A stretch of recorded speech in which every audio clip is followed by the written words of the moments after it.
নমস্কার বন্ধুরা, মিনুর রান্নাঘরে আপনাদের স্বাগত। চলে এলাম নতুন একটা রেসিপি নিয়ে। আজকের আমি একটা মাছের রেসিপি নিয়ে চলে এসেছি। আমি বাজার থেকে কিছুটা খয়রা মাছ কিনেছি। এখন শীতকাল, নানা রকমের মাছ পাওয়া যায়। এগুলো এক ধরনের খয়রা মাছ। মাছগুলোকে কিনে আমি ভালো করে কেটে ধুয়ে পরিষ্কার করে নিয়েছি, মাথাগুলোকে বাদ দিয়ে দিয়েছি। কেননা আমাদের বাড়িতে মাথা কেউ খায় না। রান্না করে ফেলে দেবার থেকে রান্না করার আগেই কেটে বাদ দিয়ে দিয়েছি, সেই কারণে। তাহলে চলুন মাছটা রান্না করে আপনাদের দেখাই। একদম প্রথমে আমি দিয়ে দিচ্ছি মাছের মধ্যে পরিমাণ মতো নুন,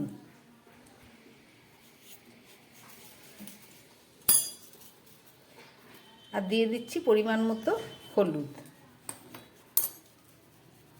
মাছগুলোকে একসঙ্গে মেখে আমি বসিয়ে রান্না করব। আর দিয়ে দিচ্ছি সামান্য একটু শুকনো লঙ্কার গুঁড়ো, আর দিয়ে দিচ্ছি এক চামচ সর্ষে বাটা। এখানে সর্ষে নিয়েছি, সাদা আর হলুদ সর্ষে মিশিয়ে নিয়েছি। কাঁচা লঙ্কা আছে ওর মধ্যে দুটো। এছাড়া দিয়ে দেবো এর মধ্যে কিছুটা কাঁচা সর্ষের তেল।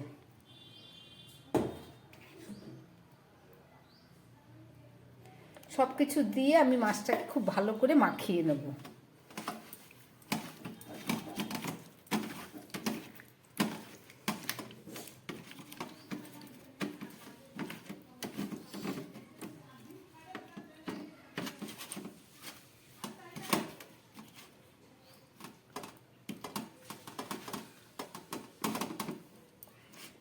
মাছগুলো আমার মাখা হয়ে গেল।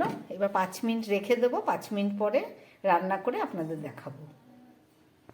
একটা কড়াই বসিয়ে দিয়েছি মাছটা রান্না করব বলে। কড়াইটা গরম হয়ে গেছে, আমি এর মধ্যে দিয়ে দিচ্ছি সর্ষের তেল।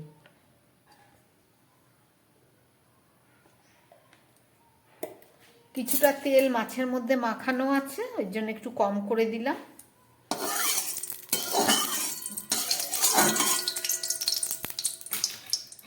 একদম কম উপকরণ দিয়ে খুব চটজলদি একটা রান্না।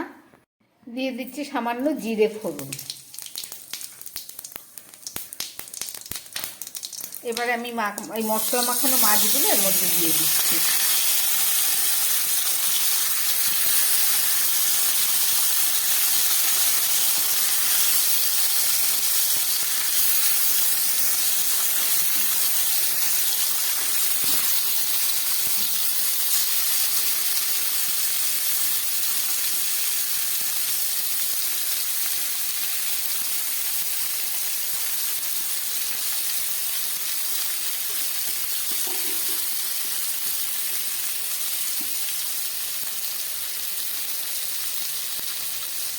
দিয়ে দিচ্ছি দুটো লঙ্কা।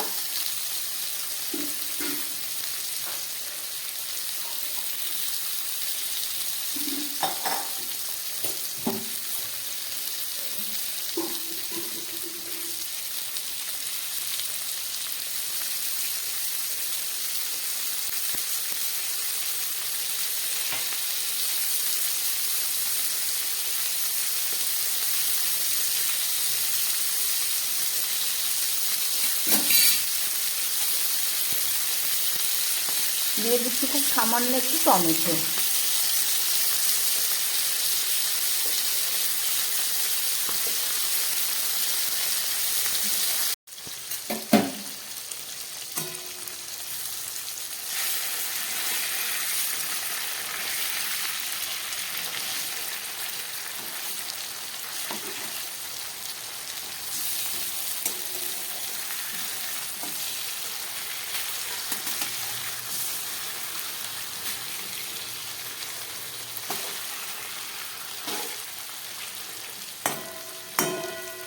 মাছগুলোকে উল্টে দিলাম এক পিঠ।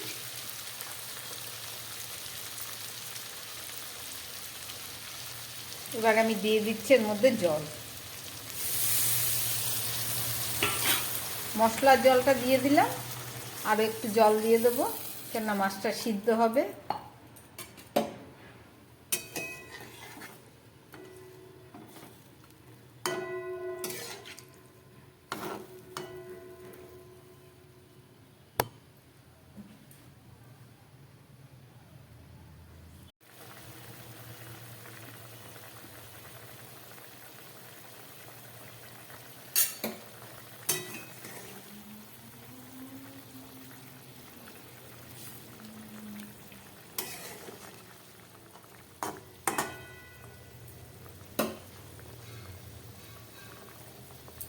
মাছটা ফুটে উঠেছে, এবারে আমি এই মাছের মধ্যে একটু ধনেপাতা দিয়ে দেবো। খুব সামান্য উপকরণ দিয়ে রান্না হচ্ছে খয়রা মাছ।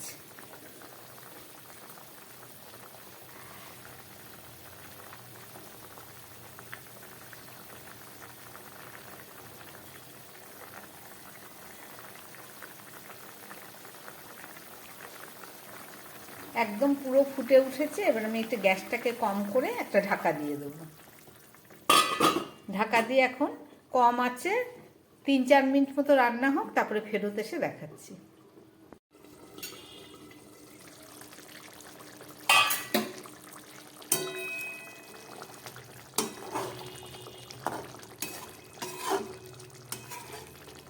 প্রায় 4-5 মিনিট আমি ঢাকা দিয়ে রান্না করলাম।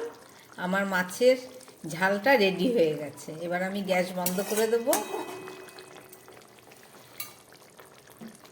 ফেরত এসে দেখাচ্ছি।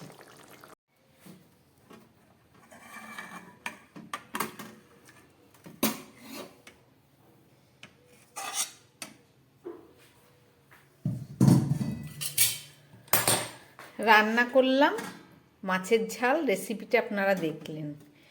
এইভাবে রান্না করে শীতকাল গরম ভাতে খেয়ে দেখবেন, দারুণ স্বাদ। আমার বানানো এই রেসিপি যদি ভালো লাগে তাহলে আমার চ্যানেলটাকে লাইক করবেন, সাবস্ক্রাইব করবেন। নমস্কার, সবাই সুস্থ থাকবেন, ভালো থাকবেন।